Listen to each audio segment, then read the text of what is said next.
Beat me. You can never beat me. If you beat me in your dreams, you better wake up and apologise. I stole that from Ali, by the way, sorry. Must win for me. Not only a win, but I need a devastating win. I need a knockout.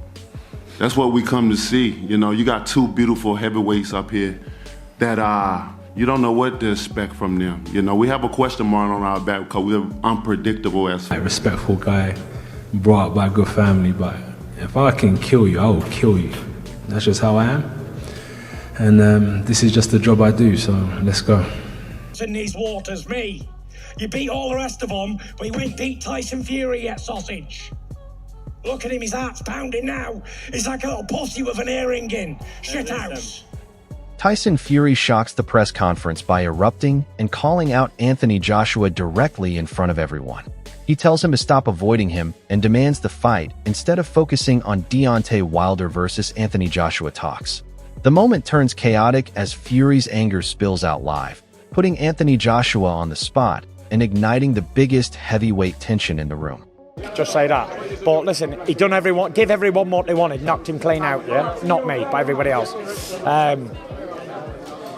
And now they're on about, let's do a Wilder warm-up. Why do they want to fight Wilder for? Fight the fucking Gypsy King. Fuck Wilder, he's a bum. I've battered him 3 times. Wilder. Tyson Fury fires back with full frustration, saying he has already proven himself against Deontay Wilder and does not understand why a warm-up fight is even being discussed. He makes it clear that the real target should be him, not easier opponents, and pushes the narrative that Anthony Joshua should step up and face him directly instead of delaying the mega fight. Like, I've come back, I've been out the ring 16 months, coming off 2 losses. He's just had a good win himself and knocked Jake Paul's spark out, done everyone a favour, yeah? I like Jake, just say that. But listen, he done everyone, give everyone what they wanted, knocked him clean out, yeah? Not me, but everybody else. And now they're on about, let's do a Wilder warm-up. Why do they want to fight Wilder for? Fight the fucking Gypsy King. Fuck Wilder, he's a bum. I've battered him 3 times. Wilder. Anthony Joshua responds calmly, but firmly, showing he is open to the Deontay Wilder fight and not running from any challenge. He highlights that both fighters are free with no obligations, which makes the matchup even more realistic. This directly adds pressure to Tyson Fury's narrative because while he is shouting for attention, Anthony Joshua is already discussing real negotiations and possible fights. It shows a more controlled and professional approach compared to Fury's emotional outbursts. Do you really want Deontay Wilder? I think it's simple. When I've listened to what he's been saying, that there does need to be one champion and one face. And we've both got an opportunity where I have no mandatories, he has no obligations. Tyson Fury once again dismisses Deontay Wilder and insists that if anyone wants real action, they should face him instead. His frustration is obvious as he repeats his dominance over Wilder and shifts focus back to Anthony Joshua. This reinforces the idea that Fury is pushing hard for the biggest fight possible and is tired of any warm-up talk. The tension continues to build as his call-out becomes more aggressive and direct. The ball's in AJ's corner. If he wants to do the fight, he will. If he doesn't, he doesn't. How long would you give it? I want to fight again in August or September.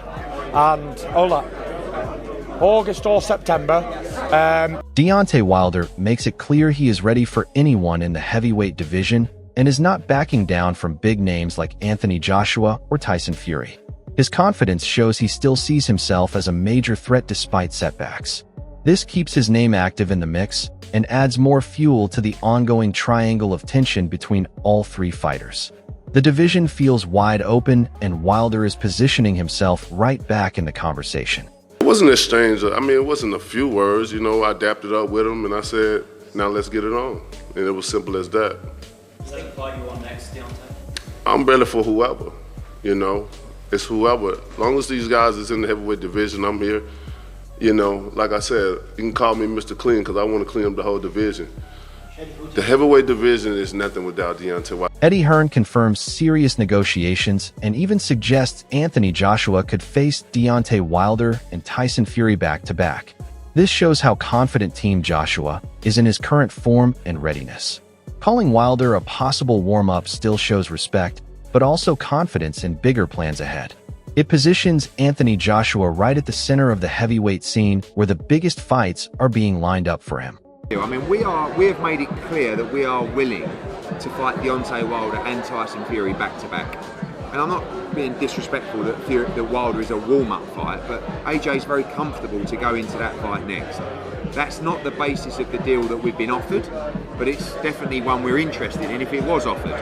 And if they want to look at that route, I think some might perceive that to be a more dangerous option, especially when there's so much riding on Tyson Fury against Anthony Joshua. Duke McKenzie explains the mind games clearly as Tyson Fury tries to create pressure and provoke Anthony Joshua into reacting. But Anthony Joshua stays calm and refuses to get dragged into the chaos, showing a more controlled mindset. This contrast between Fury's aggression and Joshua's patience builds even more intrigue around the fight. It suggests both fighters are playing completely different psychological games leading up to a potential showdown. After the fight. Now, AJ's response was, well, I'm not playing your game. I'm not going to jump in the ring.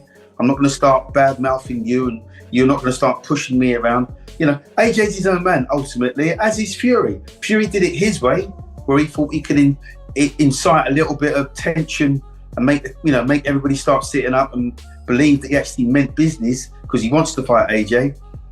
I believe he wants to fight AJ because he knows now he's it. Simon Jordan breaks down the situation by highlighting that everything now depends on Anthony Joshua's decision to step into the Tyson Fury fight.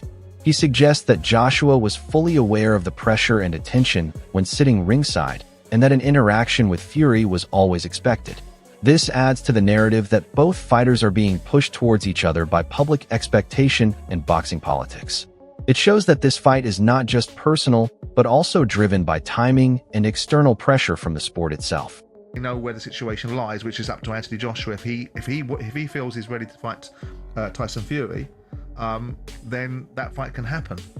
But he may well not feel that. And I do think that ultimately Anthony, just sitting there at ringside, would have known what was coming, would have known there's an expectation for him to have some sort of interaction with Tyson Fury. Tyson Fury doesn't just arrive back on the scene and Anthony Joshua sit ringside and doesn't expect to have an interaction. Frank Warren makes it clear that Tyson Fury is fully ready while the contract situation with Anthony Joshua is still unresolved. His tone shows urgency and a slight frustration, suggesting Fury wants the fight now rather than later. This builds pressure on Anthony Joshua's side as fans and promoters push for confirmation. It reinforces the idea that the biggest heavyweight fight is being delayed not due to lack of interest, but due to negotiation timing and strategic decisions. He hasn't signed up for that fight. That's the position. And until he does, it's pointless talking about it. Tyson's ready to go. He's there, ready, willing, able. He's not going to sit around forever, but he's there and he wants to do the fight. And that's where Johnny Nelson praises Anthony Joshua for staying calm and not reacting to Tyson Fury's attempts to provoke him publicly. Instead of falling into emotional confrontation, Joshua maintained control and made it clear the fight will happen on his terms. This shows a different level of composure compared to typical heavyweight rivalries. It also strengthens his position mentally, proving he is not easily baited and is focused on long-term strategy rather than momentary drama. What did Anthony do? I rate him for what he did, because most people, most fighters, ego gets involved, thinking this man's not mugging me off in front of all these people. You get up and say blah, blah, blah, you bite. AJ sat there and he just said, you know, I'm your landlord. You know, me and you fight and be on my terms. It doesn't matter what you say, what you shout about. Eddie Hearn reveals that Anthony Joshua is ready to take on both Deontay Wilder and Tyson Fury in a short time frame, showing huge confidence in his current form. The idea of back-to-back mega fights adds massive pressure and excitement around his return. However, it also shows the business side of boxing influencing matchmaking decisions. This positions Joshua at the center of the heavyweight division, where every major fight revolves around him. And he's ready and he's motivated, but we've got to do it right. The deal that we've been offered, which is to fight in July and then fight Tyson Fury in November, is not with Deontay Wilder in mind. I think the powers that be don't really want us to be in that type of fight. Right. We're up for that type I was going to say... AJ's also said to me, I will fight Wilder and I will fight... Shane Fury acknowledges how much the landscape has changed, suggesting the fight between Tyson Fury and Anthony Joshua is now much more competitive than before. He highlights how age and recent performances have closed the gap between them. This adds realism to the hype and shows that even people close to Fury see this as a much tighter matchup now. It reinforces the idea that this is no longer one-sided and both fighters enter with real questions to answer. Because listen, interim fights for both men, it's a dangerous thing. As you can see in there, listen, it takes one punch. So for me, if it's going to happen, let it happen next. And then the winner can probably go on to do... AJ, if he wins, he could probably go and fight the world title. If Tyson wins, he can go and fight Usyk. How does that fight go?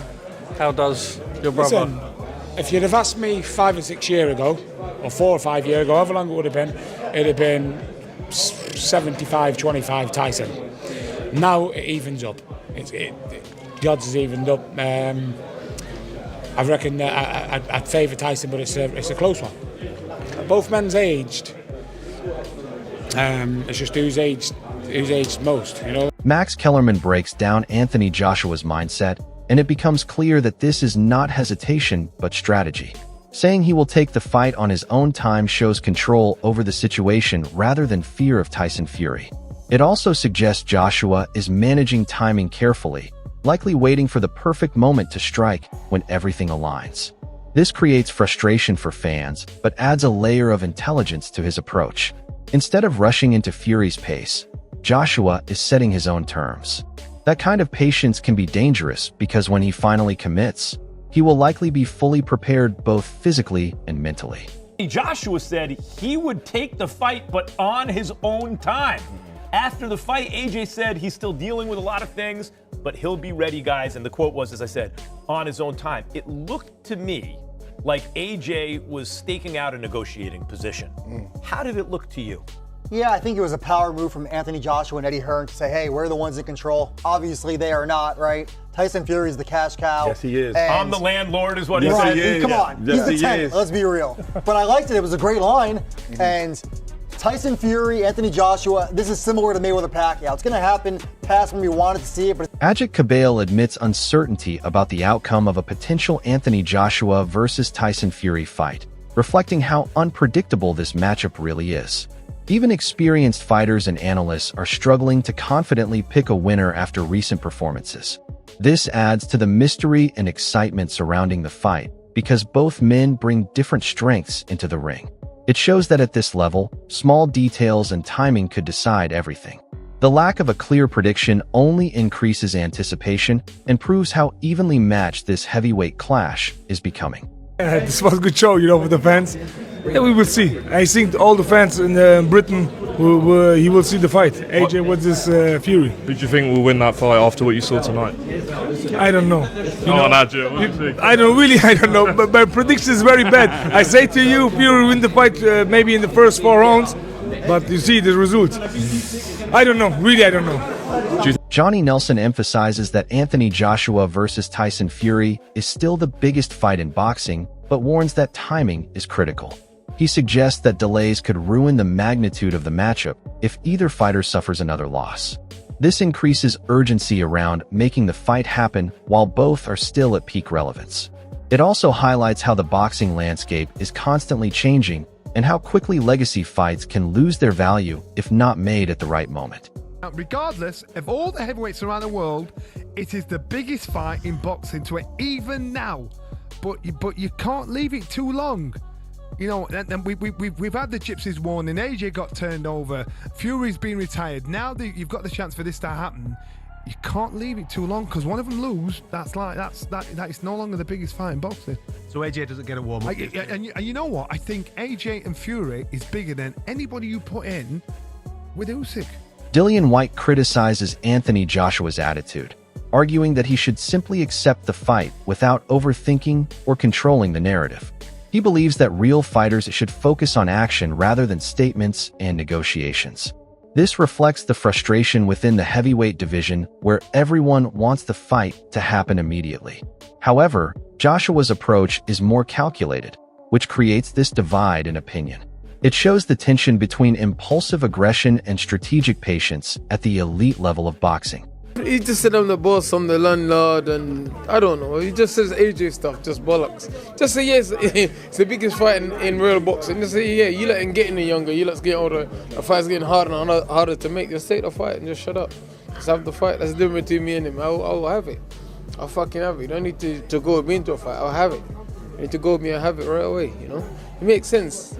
Sugar Hill describes Anthony Joshua as being in a positive mental state, enjoying himself and performing with confidence both inside and outside the ring. This is important because a happy and relaxed Joshua is often a more dangerous fighter. It shows that his preparation is not just physical, but also psychological. When a heavyweight is mentally free and enjoying the process, it usually translates into better performances under pressure. This version of Joshua could be the most dangerous one, yet going into a potential clash with Tyson Fury. I thought he did good. I thought he had fun. Things he had worked on in training camp. More importantly, just him being happy, being back an entertainer.